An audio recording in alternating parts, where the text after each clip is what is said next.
भाई और राम भाई और मैं पहुंच चुके हैं। तो भाई जानते हैं इस महल का क्या खासियत है भाई, है ना। गाइडर हमने ले लिया है।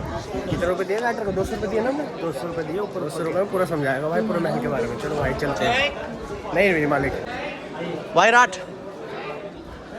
वायराट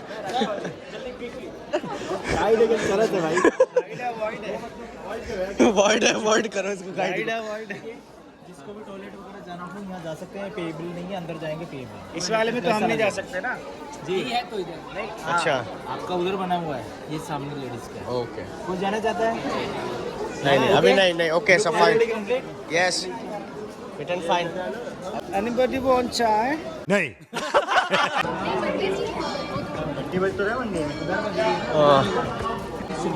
प्योर चांदी का 450 साल पुराना है। शिला माता का मंदिर है। शिला माता का इस वजह से बोलते हैं कि एक ही शिला के अंदर पूरी मूर्ति अंकित है। जैसे काली माता की मूर्ति है, राजा मानसिंह काली माता के आराध्य थे। आइए अबे यहीं पे तो पहले सुन लो, थोड़ा वहाँ से नहीं है सर, गड्ढे में से नहीं देखेंगे, अपर से देखेंगे। इस चौक का नाम है जलेबी चौक। ओके ये सामने जो चौक दिख रहा है आपको, ग्राउंड जो दिख रहा है, या दिस इज आर्मी ग्राउंड। ये आर्मी के लिए यूज होता था। राजा की आर्मी की परेड एवरीडे यहाँ होती थी। दूसरे जो सामने जो गुम्बद देख रहे हैं, इसमें राजा स्टैंड खड़ा रहता था और यहाँ से आर्मी की परेड को देखता था। आर्मी की परेड को देखना इस वजह से जरूरी होता था कि कौन सा सैनिक फिट है या कौन सा अनफिट है। पहले बाहुबल से काम होता था। टेक्निकल वैज्ञानिक युग नहीं था, पहले बाहुबल से काम होता था, जिसमें जितनी ताकत होती थी इतने सैनिक को फिनिश करता था। तो जो अनफिट होता था उसको फिट होने का पूरा अवसर दिया जाता था। और उसके बाद में जब परेड देखता था तो वो इस तरह के स्टेटमेंट देता था जिससे कि अपनी सेना में जोश बना रहे। तो ये है राजा का आर्मी ग्राउंड, इसको बोलते हैं जलेबी चौक। सेकंड ये देखिए आप, ये इस पोल को, इस जो गेट है इसका नाम है सूरज पोल, क्योंकि सूर्य पूर्व दिशा से उदय होता है। इस वजह से पहले पैलेस के जो भी नाम रखे जाते थे एस्ट्रोनॉमी और एस्ट्रोलॉजी के हिसाब से रखे जाते थे। तो इस गेट का नाम है सूरज पोल गेट। यहाँ से सिर्फ किंग ही एंट्री करता था। और जो अपन आए हैं वो चांदपोल गेट है, उसमें रानी और सामान्य जनता उसी गेट से आती थी, क्योंकि चंद्रमा पश्चिम दिशा से उदय होता है। ठीक है, उसके ऊपर जो भी वो 2 पिलर रखे हुए हैं और ड्रम सा रखा हुआ है, उसको नौबत बोलते हैं, जैसे ढोल। समझ गए आप? तो वो जब राजा यहाँ से उधर सामने देखो आप, वो रेड कलर का जो गुम्बद सा दिख रहा है सामने, नीचे छतरी दिख रही है, वहाँ एलिफेंट स्टैंड है। वहाँ से एलिफेंट राजा को इधर से इस वे से लेकर के यहाँ सिंह इसमें अपने सूरज पोल गेट में एंट्री करवाता था। जब राजा एंट्री करता था तो उसके वेलकम के लिए यहाँ से ढोल बजते थे, ढोल बजाया जाता था। सामने जो नौबत रखी हुई है उसको बजाया था। वो यहाँ एक राउंड मारता था और वहाँ जो सीढ़ियाँ स्टेयर बन रही हैं उनके ऊपर उसको राजा को ड्रॉप करता था। राजा को ड्रॉप करते ही राजा सीधा अपने पैलेस में एंटर करता था। जो सामने कोटेज देख रहे हैं वो हॉर्स आर्मी के हैं। पहले हॉर्स आर्मी का बड़ा क्रेज था। किसी भी सेना को कहीं भी रोकना हो या डिफीट देना हो तो पहले हॉर्स आर्मी जाती थी, उसके बाद में पैदल आर्मी जाती थी, क्योंकि हॉर्स आर्मी बहुत जल्दी पहुंच जाती थी इससे। तो ये वॉल्स देख रहे हैं, पहाड़ी के चारों तरफ देख रहे हैं, दुनिया की 3रे नंबर की सबसे बड़ी वॉल्स है all over the world. First China, दूसरा कुंभलगढ़ फोर्ट और तीसरा आमिर फोर्ट। ये 3 फोर्ट का है। कुंभलगढ़ फोर्ट पश्चिमी राजस्थान में है। अच्छा। ये है अपने आमिर फोर्ट। ये 3 फोर्ट को कवर करती है, Aamir fort, Jaigarh fort plus Nahargarh fort. ये 12 किलोमीटर की है, 12 किलोमीटर की दीवार है। बाहर का आदमी अंदर एंटर ना कर सके, कोई भी शत्रु है वो इजीली आक्रमण ना कर सके। तो इसके ऊपर आर्मी के मैन खड़े रहते थे, किसी भी प्रकार की गवर्नमेंट। और सामने जो वाच टावर्स आप देख रहे हैं, इसमें एक आर्मी मैन हमेशा खड़ा रहता था। वो ड्रम के द्वारा सूचित करता रहता था। उसके सिंबल्स होते थे कि शत्रु पक्ष की सेना कितनी दूर है, क्या नहीं है। तो वो सारे सिंबल्स वो उसको ड्रम के द्वारा बताता रहता था। मान लो कोई भी यदि यहाँ से ड्रम बजता था वो अगले वाले को बताता था, फिर अगला वाला अगले वाले को बताता था, ऐसे सूचित होता था। यदि मान लो आर्मी को रेडी करना हो, कुछ भी करना हो, तो वो इस तरह के सिंबल्स बजाता था, जिससे कि यहाँ से आर्मी तुरंत रेडी होकर के शत्रु पक्ष के पास में उधर पहुँच जाती थी। उस पर अटैक करना होता है अटैक करती थी, संधि करना होता तो संधि करती थी, और उसको यदि किडनैप करना हो और भगाना हो तो कहीं भी करना हो तो वो इसी तरह का काम करती थी वो सारी। तो वो आर्मी के काम थे, ये सारे सिम्बल्स के लिए था। अब इधर देखिए, यहाँ से अपने ये देख रहे हैं दीवाने आम। इसमें 40 पिलर्स हैं, 40 पिलर है, 16 मार्बल, बाकी रेड स्टोन के हैं। इसमें मुगल और राजपूत स्थापत्य कला है। अकबर और मानसिंह दोनों का सीन है। अकबर राजा था, मानसिंह सेनापति था। आपको पता है अकबर और जोधा की शादी भी हुई थी, उनकी गजब संस्कृति। तो इसमें 16 मार्बल्स के हैं। जो मार्बल है मुगल ज़्यादा प्रेफर करते थे, रेड स्टोन राजपूत ज़्यादा प्रेफर करते थे। और जो एलिफेंट की जो ये बना रखे हैं, एलिफेंट की जो कृति बना रखी है, तो राजा मानसिंह भी एलिफेंट की सवारी करते थे और अकबर भी एलिफेंट की सवारियाँ करते थे। तो इसको जनरल मीटिंग हॉल्स बोलते हैं। सामान्य जनता के लिए यहाँ सुनवाई होती थी। बीच में सेंटर में राजा बैठते थे, यहाँ कोर्टियाज गलिवारे में मंत्री बैठते थे, बाहर आउटसाइड में जनता बैठती थी, लोकल पीपल्स जो आते थे। एक गांव से सिर्फ एक ही प्रेसिडेंट आता था। वो सामान्य जनता की जो भी प्रॉब्लम्स होती थी, जैसे फूड प्रॉब्लम है, मनी प्रॉब्लम है, इकोनॉमिक प्रॉब्लम है, जो भी प्रॉब्लम्स होती थी, मेडिकल प्रॉब्लम्स है, जो भी होती थी वो सारी राजा को और मंत्रियों को बताता था। राजा और मंत्री दोनों डिस्कस करते थे और तुरंत उनका सॉल्यूशन करते थे। तो यह है जनरल मीटिंग हॉल, दीवाने आम सामान्य जनता के लिए जो कार्रवाई की जाती थी और सुनी जाती थी। आइए अब आगे चलते हैं अपन। ये देखिए सर, यहाँ से देख लो एक बार, इस गेट को बोलते हैं गणेश पोल गेट। ये दुनिया का सबसे सर्वोत्तम द्वार है, सबसे जोरदार, बेस्ट, जिसको बोलते हैं गुड बेटर बेस्ट, बेस्ट के अंदर आता है। ठीक है, ये अंदर से राजा अपने पैलेस के लिए एंट्री करता था, वहाँ उसका रेस्ट रूम था। गणेश पोल इस वजह से बोलते हैं कि यहाँ सामने गणेश जी की पेंटिंग्स बनी हुई है। जो भी ये पेंटिंग्स हैं ये ओरिजिनली कलर्स की बनी हुई हैं। इसमें जो कलर्स बनाते हैं वो सब्जी वगैरह के जो नेचुरल कलर होते हैं अपने हैंड ब्लॉक के, सब्जियों को गलाया जाता है, फिर उनका पेस्ट तैयार किया जाता है और उसको लाइम स्टोन में बना करके इस तरह की पेंटिंग्स की गई है। ये बिल्कुल ओरिजिनली है, उसी जमाने की है। अभी तक ये बिल्कुल, इसमें कोई नया कंस्ट्रक्शन नहीं है, बिल्कुल एज इट इज है। आज भी विलेज में इस तरह के आर्ट बनाते हैं जो हैंड वर्क के अंदर, राजस्थान के अंदर आपको दिखा देंगे फिर। और इसको फ्रेस्को पेंटिंग भी बोलते हैं, इसको अलग अलग पेंटिंग बोलते हैं। दूसरा सामने ऊपर आप वो विंडो देख रहे हैं, उसमें राजा जब अपने पैलेस के अंदर एंट्री करता था, वहाँ से उस गेट से अंदर पैलेस के अंदर, तो यहाँ से उसके वेलकम के लिए रानी ऊपर से फूल बरसा करती थी। ये सामने जो आप ये विंडोज और अदर देख रहे हैं, इनमें अदर रानियाँ और सर्वेंट्स रहती थी।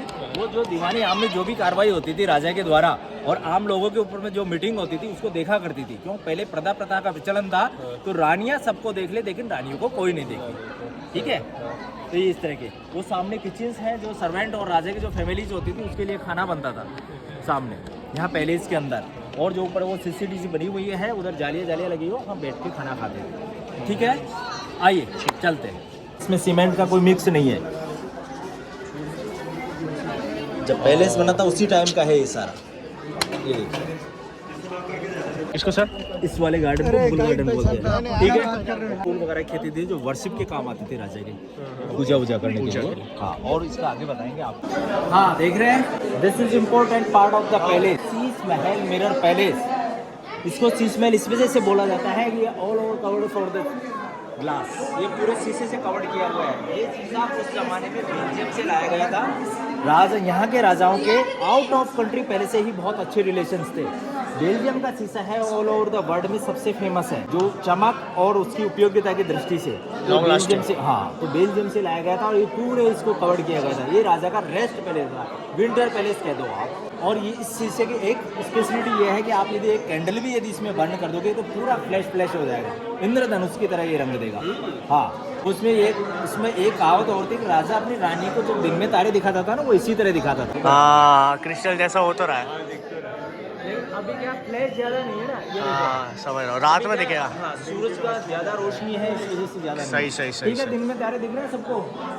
बिल्कुल। हाँ, ये सामने जो आर्ट है वो पूरा पर्शियन आर्ट है। राजा पर्शिया वगैरह गए थे तो इस तरह के आर्टिस्ट को भी अपने साथ में लिया है। तो इस तरह का सुंदर देखो आप, ये जो आर्ट बना रखा है इसके अंदर।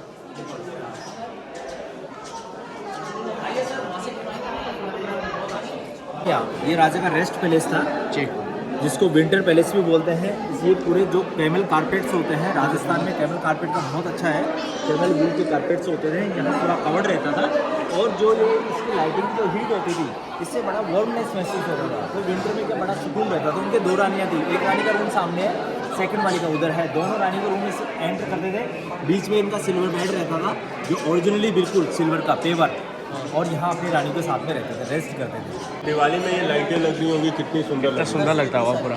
इसके अंदर 3 से 4 फिगर्स छुपे हुए हैं, मैं अभी आपको दिखाता हूँ। ये देखिए, ये स्नैक का जोड़ा है, एक बार।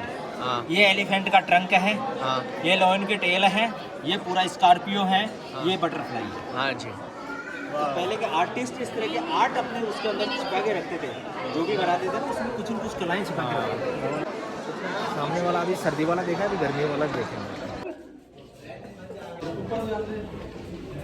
यहाँ पे क्या है भाई? यहाँ पे नहा सकते हैं? हाँ, ये स्नान करें। ओह अच्छा, नहाने का एरिया है। वाह यार, समर पैलेस और विंटर पैलेस इसी वजह से वो एक्टिव रहे। जी जी। यहाँ राजा अपने शरीर को टेम्परेचर को मेंटेन करते थे। ये ओके। एसी का काम करता था एक। Okay okay. ये समर पैलेस है। Summer palace.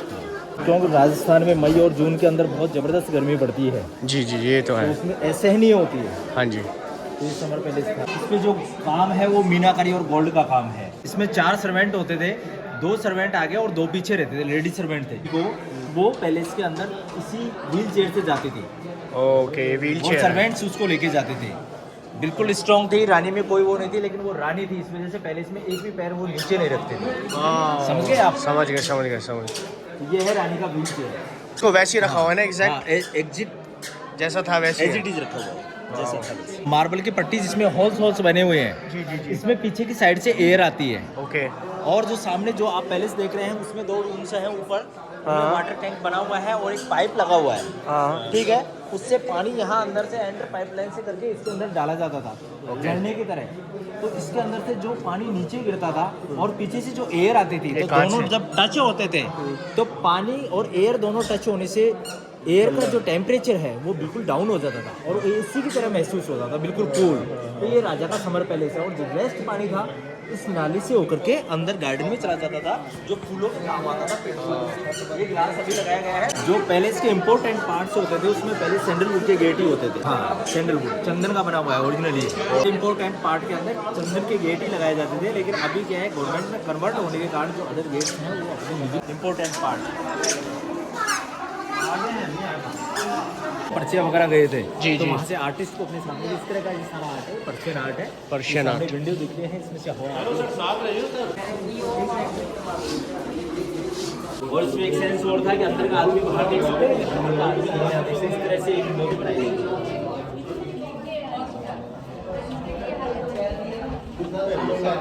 ये वे देख रहे हैं ना जी। ये व्हील चेयर के लिए था इस तरह के। अच्छा। रैंप वाला जो व्हील चेयर यहाँ अंदर पैलेस के अंदर आती थी, यहाँ रानियों का नीचे थी। वाओ। रेस्ट पैलेस था। देखिए ये राजा मान सिंह का रेस्ट पैलेस था। यहाँ जब भी राजा मान सिंह बाहर से कभी मीटिंग वगैरह में या युद्ध वगैरह करके आते थे, तो जहाँ पैलेस के अंदर रहते थे, रेस्ट करते थे, तो ये रेस्ट पैलेस था उनका, राजा मान सिंह का। राजा मान सिंह के 12 रानियाँ थी।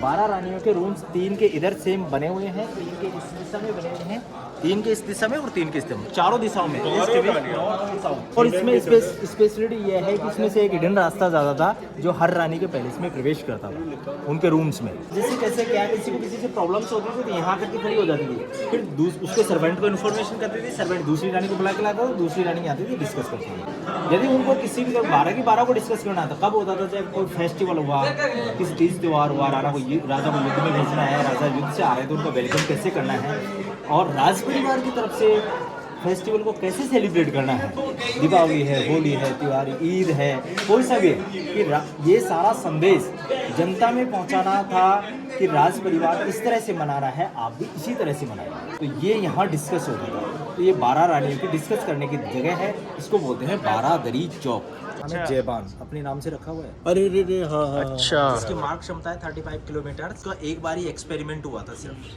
जिसका गोला जाकर के गिरा था। यहाँ से चाकसू नामक स्थान है जो तहसील बनी हुई है, वो वहाँ एक गड्ढा बन गया जिसको वहाँ तालाब के रूप में महाराजा ने कन्वर्ट करवा दिया है। 200 किलो बारूद इसमें आता है और ये दुनिया की सबसे बड़ी तोप है। इसका नाम है जयबान तोप।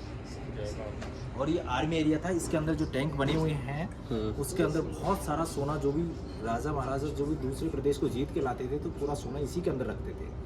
तो जब इमरजेंसी लगी थी, जो महारानी गायत्री देवी को जेल में डाल दिया गया था और इमरजेंसी लगाई थी इंदिरा गांधी जी ने, क्योंकि इंदिरा गांधी जी उनके अपोजिट में थी, इस वजह से उन्होंने महारानी गायत्री देवी को जेल में डाल करके और फिर वो जितना भी सोना था इसके अंदर वो पूरा निकाल लिया था। जिसमें अकबर जोधा में जो वो बनाती है ना ऐश्वर्या राय खाना, जो मूवी शूट हुई है, पहले पैलेस के अंदर जितने भी सर्वेंट और राजा की फैमिली रहती थी तो इसमें ही खाना बनाया जाता था।